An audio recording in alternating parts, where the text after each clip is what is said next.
Good evening, ladies and gentlemen, and welcome to the Gator Gang podcast. I am your host, Bobby, and I am joined with my co-hosts, Daryl and Lucas. And we have an uh, exciting episode for y'all tonight because there is never a dull moment in Gator Nation, and it has been proved that it's crazy. Gator Nation is crazy right now. So many changes. A year that I never expected. But before we get into all of that, y'all like, share, and subscribe to the YouTube channel so we can get them subscribers up. And, you know, we got a lot to get into. Make sure y'all drop y'all's comments as we are, talking about everything. We want to get y'all's take and y'all's opinion on the whole thing in Gainesville with, you know, Todd Grantham gone, John Hevesy gone, and the big news over the weekend that needs no introduction that now Dan Mullen is out as head coach for the Florida Gators.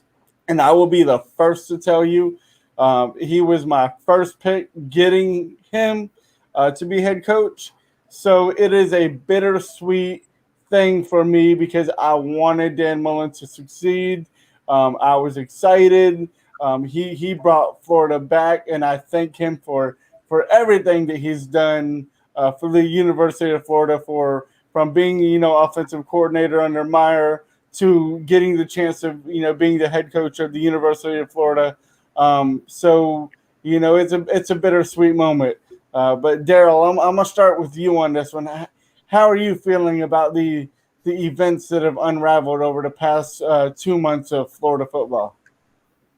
I mean, it's very emotional. I mean, I'm a pretty emotional person anyway, but I love Dan.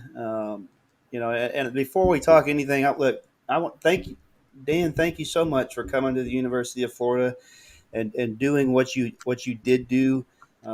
Because I followed Dan that first year. I went to Doak Campbell Stadium and watched us finally beat Florida State after I don't know how many years, since like 2012. We finally beat them in Doak Campbell. I went to Atlanta and watched us beat Michigan finally in a bowl game, in a big bowl game. We ended up going to the Peach Bowl. I mean, we ended up winning that one. Finally winning the East and getting back to Atlanta for the SEC championship game. So Dan had done a wonderful job to me at the University of Florida. This year, it's sad that it went down to this way, and um, I was always a Dan supporter, always, until the Missouri game Saturday. At that point, I'd made that decision that I told the wife. I said he won't make it back to campus without being fired. So um, the expectations for the University are very high. So this is emotional. It's emotional because I followed him so much, and I really think that he could have done a lot better this year. Well, it wasn't what we all expected. It was by far not what we all expected. You want me to go? You want Lucas, me yeah, Lucas. Well, how you feeling, man? Let me say this. Thank you, Dan Mullen, for coming to the University of Florida all those years ago. As the OC, you were one of the big reasons I became a fan in the first place. I was just a 7-year-old kid who basically knew nothing about football, but those 4 years from 05 to 08 were a big reason why I became a UF fan in the first place. So thank you, and I'm sorry you didn't. I'm sorry you didn't. It didn't end the. It didn't. It didn't go the way we all wanted. We all wanted, but I just wanted to say thank you and thank you and you don't know how much you mean to me. He was a great coach, and wherever he goes, and nothing but success to him. Um, but yeah, I wasn't on this train after the South Carolina game.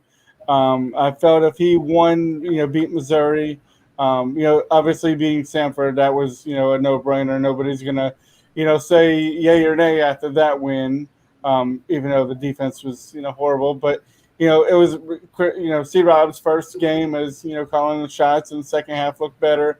So I was like, you know what? If they can beat Missouri, beat FSU, I would be okay with them giving him another shot, another year. He got rid of the problem that I felt was the problem with Todd Grantham as defensive coordinator and John Hevesy as offensive line coach. It wasn't good on the development, wasn't good on players knowing where they need to be. It just wasn't where Florida was heading, and I feel like if he would have won them 2 games, then he would have got another shot. But the Missouri one got him. And another thing that I feel that got Dan Mullen the out of a job was the conservative play in the Missouri game. You cannot go into this game with a minute 4 left to go with no timeouts, and you only need about 40 to 45 yards to kick, a field goal to win you the game, and you just play to go into overtime. That's not playing to win the game. Playing to win the game is exactly what Missouri did, and hats off to Missouri for the win. But they knew if they don't get this 2-point conversion, they don't win the game. But they played to win the game, and that's something that lacked from Dan Mullen. Yeah, I agree with you. I was with him until Saturday. I was like, oh, this guy needs to go, and believe me, it took some guts to say that. But I'll always love the guy, but I just think we need a change. And for the love of God, Strickland, make the right hire this time. I mean, I'm not bashing him for for Mullen, because it was a great hire. I mean, he was my first pick. He was mine too. Daryl, man. Yeah, I mean, when I found out the news, I mean, Dan was he was going to be the guy, and the first 3 years the program was very successful, whether it was his recruits or not his recruiting. One thing that I thought was pretty interesting in Strickland's press conference was he didn't go into detail, but he did hinted that there were there must have been some things behind the little things behind the program that that maybe we all fans don't normally see on a day-to-day basis. So there was obviously some things that were not adding up over there. You could tell as the season went on that there were some things that weren't adding up. No, things weren't going right, and it all just went kind of downhill. Yeah. To be honest with you, I think it went downhill after Marco's shoe throw in the LSU game last year, because the program has never been the same, in my opinion. After that, it's tough. It's tough. I feel like Mullen could have saved his job if he would have made the changes after 2020 and got rid of Grantham then.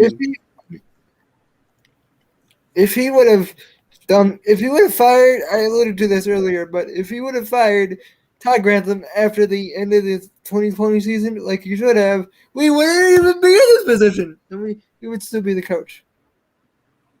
Yeah, absolutely. But you can't play conservative, and you can't play to go into overtime. It's just it's unacceptable. Hey, let them know in the comments that we can't see their names. Yeah. Oh, yes. Those of you who are commenting, in the description in the description of the video, click on that link and accept to where StreamYard can show your name, and we'll be able to address you personally. And bring your comments on the screen. We do see them, but we just don't see your name. But going, when you look at this, and we talk about Dan Mullen and how great he's done, at Florida, the great things he's done. There's also been the bad times as we've gotten into, but getting into it a little more detail. He's 1-3 versus Georgia. The only win is in 2020. 1-3 versus LSU. The only win was his first year. 2-2 versus Kentucky, and that's alarming because the first win was in the swamp after 31 years, and then the second loss was on Kentucky's field after 1985. So there's been bad records that have been broken, of teams that we should be winning against. He's also the A&M loss last year. So 0-2 versus Bama. He's playing Bama tough, but he hasn't gotten the edge over Bama. And then when we talk about, go ahead, Lucas. We need a guy who embraces the University of Florida. I'm not saying Dan didn't, but we need a guy who will come in here and right the ship. I don't want to be stuck in a rebuild for another 3 to 4 years. I just don't want to deal with it. Shit. Yeah, and that's another thing that we'll get into. Dan Mullen is also, when you come to SEC play, Dan Mullen ranks 5th amongst the last 6 coaches in SEC play. He has a record of 21-13 with a win percentage of 61.7. The only one who has a lower win percentage is Will Muschamp with a record of 17-15 with a 53% win percentage. So when you look at his, even Dan Mullen's SEC play, it's not up to some of the coaches that we know that we've had in the past. I don't know, Bobby, if you want to talk about the replacement idea. Somebody had commented about that. Let's get into that because I feel like that's a topic of many names that are out there that we could potentially get, and we'll see. We'll talk about what Daryl. I'm gonna ask you this: the pros and the cons of hiring a new coach. I mean, we're seeing the cons of it. The cons of it is that you lose a lot of recruits. We're going to see that. I'm not saying we're going to lose all of them, but we're going to start seeing some recruits drop off. The other cons to that is, you just when you fire a coach, you're basically saying that for the next year or two that you're in a rebuild. So, the expectations for next season, and next season is not an easy schedule. I mean, you have a Utah team coming for this might be the first opener game that we might lose in a long time. So I'm just kind of going into the schedule as well because there's a lot of tough games. So realistically, next year with a new coach, I mean, we might get lucky in a couple games, but I'm 8-4 maybe. I don't know. That would be good. I'll take 9-3. 9-3. Yeah, maybe we get lucky at Tennessee or something. Tennessee is going to be a tough one in Knoxville next year. But I guess that's just the cons of it. That's the cons. I don't care who it is. He's got to be a good recruiter. He's got to establish good relationships. He's got to build trust with kids, and whoever it is, Strickland has to hire him quick because the early signing period is in 4 weeks, guys. I can't stress that enough.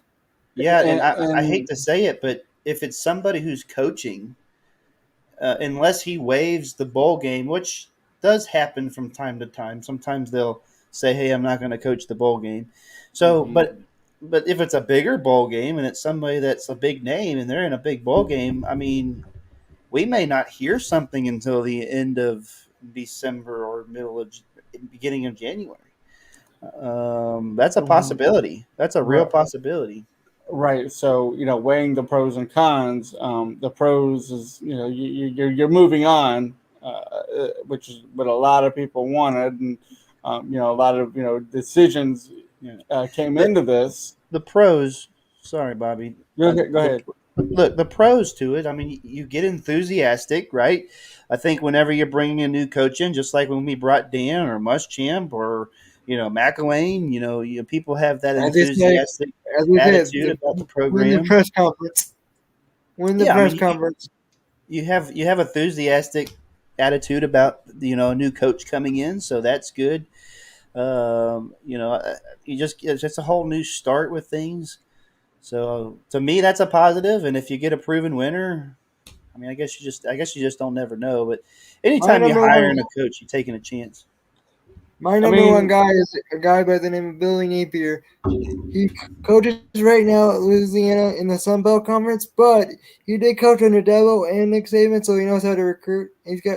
Southern, he's got Southeast ties, and he he recruited Jalen Waddle, Cameron Ridley, and all those guys from for Bama as a wide receivers coach before before taking the Louisiana job. mhm. Hey, So he's got some ties to the South, and he knows, he's got a taste of what it's like to be in the SEC. your Not your as a sc- your score not as, prediction for the. Sorry, go ahead, Lucas. not as head coach, but as a position coach. So that's the start. I don't know if you guys saw what Steve Wilfong said, but basically he said that would be a home run hire because he knows how to recruit and he knows how to win. Basically, Hmm. Steve So Wilfong is the recruiting director for 24/7 Sports, by the way. right, For, go ahead, for Daryl. anyone who doesn't know. One person comment. We kind of touched on it a little bit, but I'll just give you a quick number. The one person expectations for next year. New head coach, 8-4. I think you're gonna lose the opener. I mean, I'm just being realistic. I think you're gonna lose to Texas A&M, and I think we're gonna lose to Georgia, and I think we're Either gonna one. lose to Tennessee. That's my four right there, and we could get lucky on maybe one I'll or two take of those. I'll take 9-3. That would be a good start. 9-3 with a bowl win. That's Right, my prediction. but then you get into everything that we have said, and then you look at the flip side of if you're going to go 8-4 with the new coach and have to start the rebuilding process all over again. Why not keep Dan Mullen for another year and see how he does with after the changes were made, but I know it feels like when you lose the team. I feel like there's no coming back from that. So that's why the changes, were made. But then again, I get on Twitter and I see the feed on Twitter, and everybody's in full support of Dan Mullen, and players have made the comments of that they made the wrong decision. So I mean, could this come back to bite Florida in the end? Um, I'm gonna tell you, Dan It Mullen's all gonna come depends. back. It all Dan depends Mullen, on who we hire. Like I said, my number one priority is fucking recruiting, and I can't stress that enough. The guy who we hire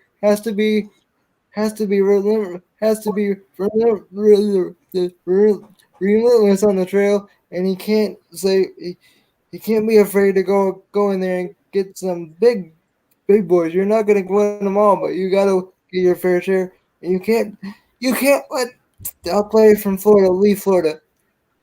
yeah, That's what Spurrier did. That's what Meyer did, and look yeah, how they turned out. and there's a problem across the state of Florida. I wouldn't say it's a Florida Gator problem. I think it's a state of Florida problem because there's a lot of recruits leaving the mhm. state. We have three major Uh, universities in the state of Florida, and how we're about not this for a keeping them. How about this for a So set? Of the top 20, I think it was last cycle or two cycles. But the big three have only signed 9 of 20 players.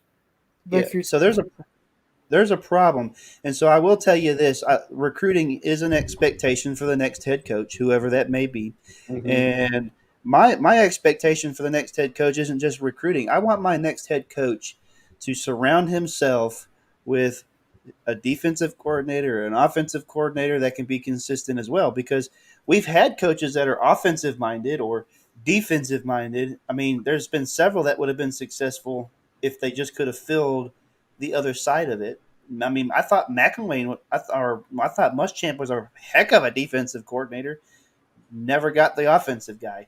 I thought McElwain and Muschamp were great offensive people. Never got the defensive person. So we have to find a head coach who can bring in the right people around him too that can recruit. It's not just the head coach. The whole staff's gonna change.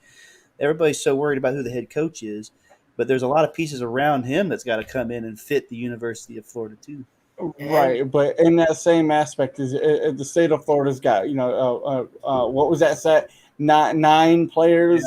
nine, There's a nine of the 20 of the top 20 players from last cycle. The big three: Florida State, UF, and Miami have only nine. Okay, yeah, that's a problem. That's a big problem, and here's why it's a big problem. Because when FSU is down and out right now, and Miami's been down and out last 2 years.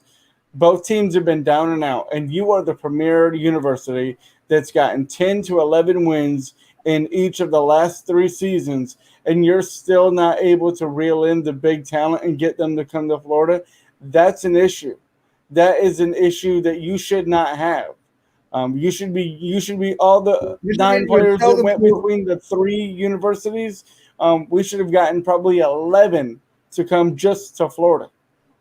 With winning this many games, but Alabama's out recruiting us, Georgia's out recruiting us. I mean, there's other teams that are pulling from the state of Florida that aren't just border states to Florida. LSU Even out of conference. No, I agree. I mean, it's Florida. Priority is we just lost recruiting. Go ahead, Lucas. I don't mean it. We just lost to Jacksonville because of fucking Georgia. Yeah, so top 5-star. And sorry for the F-bomb, but I mean, look, we have to build a wall around Florida and keep those guys, and then that has to be his first priority, and then the second priority is go start stealing these guys from these other states, and Mm-hmm. That's where you start. And there's a lot of people like, who's going to be the next head coach? What you guys think about? I'm going to tell you, the University of Florida will hire a head coach in the near future. That's my guy. Whoever that is, that's the person I'm going to support. See, I don't know if I want them to get them too soon or too late, because it's a fine line of getting one too soon. But again, it's a fine line of getting one too late because of recruiting. Yeah, so it's a hard line to walk, but you got to get the right one in a critical time. Yes, like I said, I don't want to make the early signing period starts December 15th. We have roughly about 4 weeks before early signing period, so we got to have Scott Strickland has to. Ideally. You're right, Lucas. Go ahead. You're right. Scott Strickland has to have a guy in place, and then the guy has to have a staff in there before the early signing period, so we can build relationships with these kids, get them on campus, and get them to come and sign. I know that the class is not what we all wanted, not what we all. This class is a wash anyway, but I'm talking the 2023 kids, the 2024, and so on. We need a guy who can build relationships with kids and knows how to freaking recruit. I can't stress that enough. No, you're right. We need to get a person. I would prefer to have somebody in before the early signing date, and unless this coach. I mean, because I would assume that if we're going after somebody that's a head coach now, that they're going to be in a bowl game, because they better be winning some football games. So this coach would have to basically say he's not going to coach that game in order for that. So that's my only fear. If they have, let's say it's Billy Napier and they go to the conference championship game. They can't. Strickland can't. Coach Billy Napier will be conducting. Strickland can't. I'm sorry. Strickland can't interview him until after the SEC championship or the conference championship game, because he might want to coach it. Yeah, that's what I'm saying. Like, if we're going after a coach that's a head coach today that's very successful, which he better be very successful if the University of Florida is going after him. We don't want a 5-6 coach somewhere that's not going to a bowl game. So I'm assuming this guy that we're going after is 10-1 or 11 I don't know, whatever, 10-2. And by the or way, 11. Billy Napier is 10-1 this year. Yeah. So okay. So I don't know who this I've heard of him. I have no idea who he is. Not saying that matters one way or the other. I'm just saying I've heard the name now. But what I'm saying is, if this guy is so good, he's probably not going to announce anything until after his championship, or I guess they could technically waive the bowl game. I mean, They could. I guess That's they what can. I've Mullen seen did. that happen. But I mean, would he do that? I don't know. That's what Mullen did. That's what Mullen did when he first I came know here. Mullen. I know Mullen did. I'm just saying, the guy would have to make that commitment to say that that's what he's going to do. If we're going to get it before December 15th. Let me ask you all this. Who would you hire if you were Scott Strickland? I would hire myself. There are like 7 jobs in the Power 5 conferences that are looking for head coaches right now, with LSU, Florida, USC being like the 3 major ones, and I guess maybe with what is his name, Oregon's coach, Mario. I don't know. I don't think I feel right with him. And plus, I don't think he would. Bill Napier, Stoops. I mean, there's names that are out there, but I'm not sure if you can get a home run hitter, right now. So, I don't know what the right decision was to make. I personally would have waited till after the season. That way, if we were going to make the move, I personally would have waited till after the Florida State game, just because if we waited till after the Florida State game, we probably would have had a better gauge on who I would hire is whoever's going to be the next coach of the University of Florida. Because I don't know. I mean, I don't know. I want to support that guy, whoever that is. So, I mean, there's a lot of names. It may not even be somebody that's even on this list. It may not be. And I feel if you're going to pull the plug on Mullen, then you've got to know who you're getting. I'm sure there's already an idea. You can't just go out on a whim and say, you know what, Mullen's done shitty, so we're going to get rid of him. That's what they did with when Zook was fired. They knew they wanted money. They went and got his ass. Exactly. Yeah, I think there was a method to firing Zook. Yeah, I do think that there's already somebody that they know. I just don't know if it's. I don't even know if it's any of the candidates. I don't know how true this is. I don't know how true this is, but Billy Napier was being. UF people were going to Louisiana to go see Billy, but I don't know how true that is. How would y'all feel about Kerwin Bell? I don't think so, because I would love Kerwin, but I think he already has a job for Western Carolina or some. Right, but a big payday and money talks, and I feel like he'd have an offense, and having gone to Florida and ties to Florida.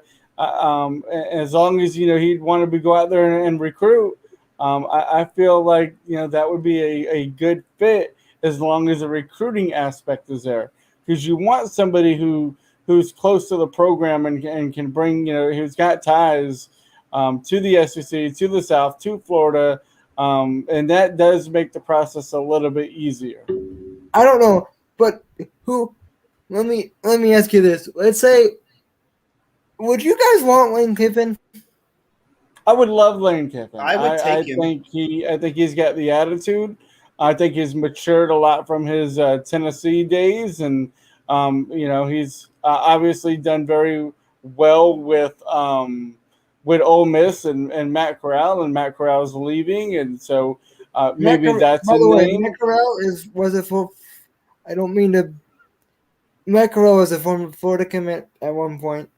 Mm-hmm, he was. So, I mean, Lane Kiffin is someone that I think would be a dark horse and a long shot. But I mean, anything can happen, but I don't see him bouncing around from SEC team to SEC team like that.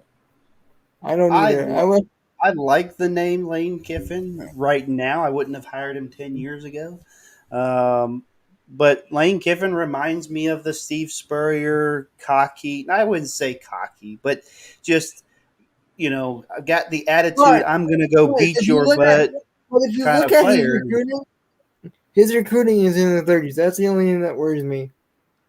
Yeah, I mean, and here's another thing. I mean, it's not like Lane is bringing in a top-notch defense either. I mean, he brings an offense, but that's where I'm saying the coach, whoever's the coach, has to be able to navigate both sides of the football.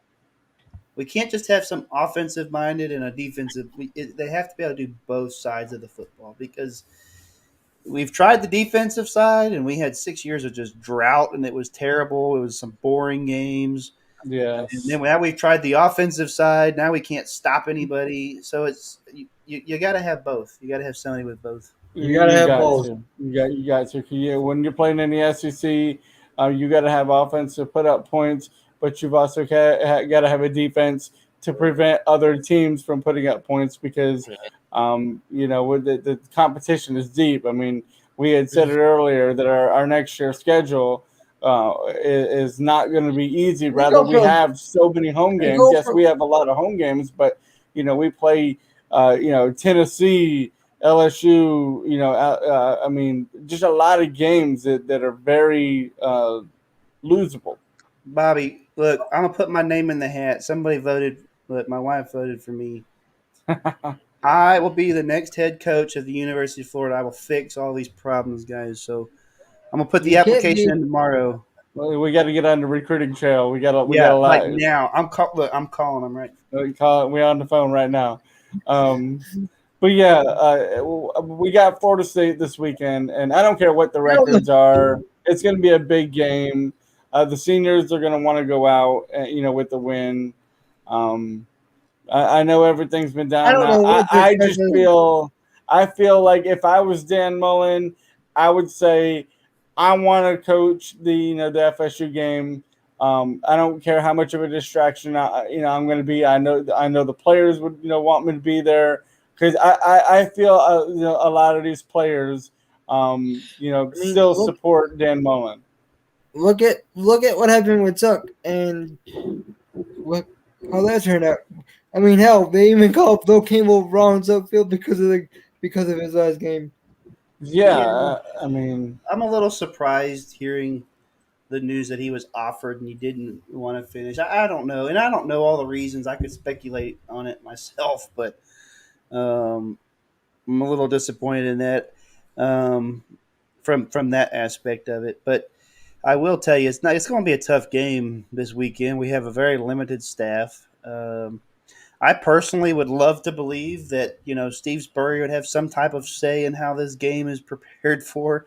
I don't know. Maybe now that's And obviously I something right was he there. won't be out there coaching. Of course, I want him to be the interim head coach for the next game or two. But that would bring. But I don't know if he'll do it.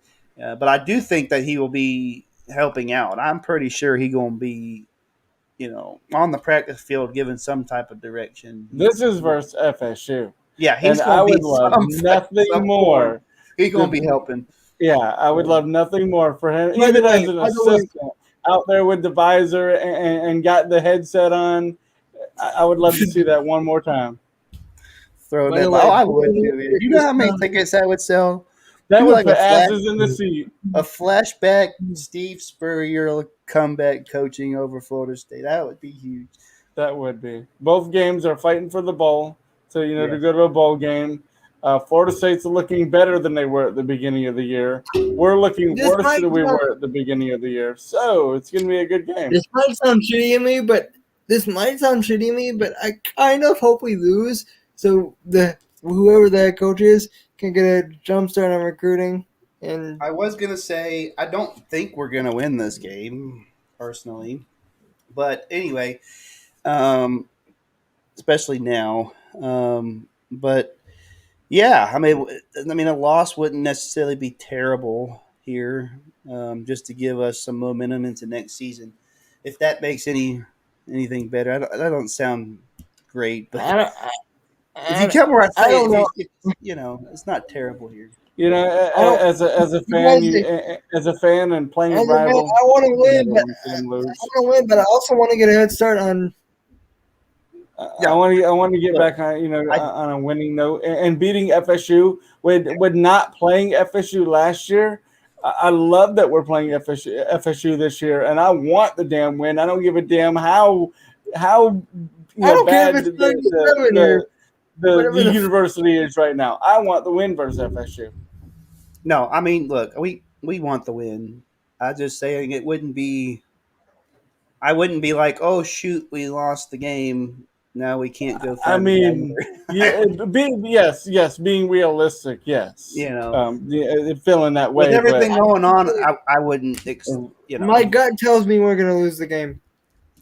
my guy's telling me we're gonna win this game. It's in the swamp, and only Gators get out alive. And I know we haven't done that well this year, and since 1990, we haven't. It's been a bad record on the road. And the SEC didn't win an away game, so we need the win. We need a win. We need a win. I would love to go to Tampa for a bowl game. Wherever it's going to be, whoever we play, we'll see. Somewhere in this area. But we got to win this one first. But we got one more game, and we have another podcast on Thursday night. So y'all make sure y'all tune in at 7:30 for that as we get into the Florida. By the way, guys, State there's a showdown. basketball game right after the. There's a basketball game right after the podcast. Yes, there is a Gator basketball game going on right now. So y'all make sure y'all tune into that. Before we get off of here, Daryl, is there anything you want to drop? Yeah, this was the Missouri post-game podcast. We lost to Missouri, so I'll just touch on that. We talked a lot about Dan and everything going on. Sorry, guys. We lost in overtime to Missouri, and it sucks. So moving forward, we're going to take care of business this week and get ready for Florida State and beat their butts. And hey, if you all want to come down and hang out with me and Bobby and anybody that's coming down there, we're going to have a tailgate there at Lake Alice. I wish I could. Man, I would love for you to come out there. They have a big tailgate out there. My mom's going to have to drive my ass out of Jacksonville next year. I'm coming down to that fucker. Yeah, no, you guys come on down, man.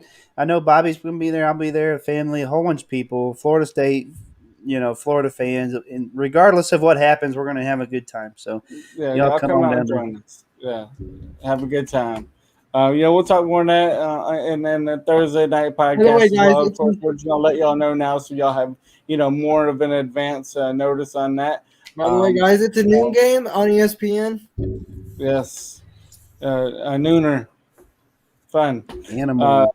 But as we say before we get out of here, if you ain't a Gator, you must be Gator.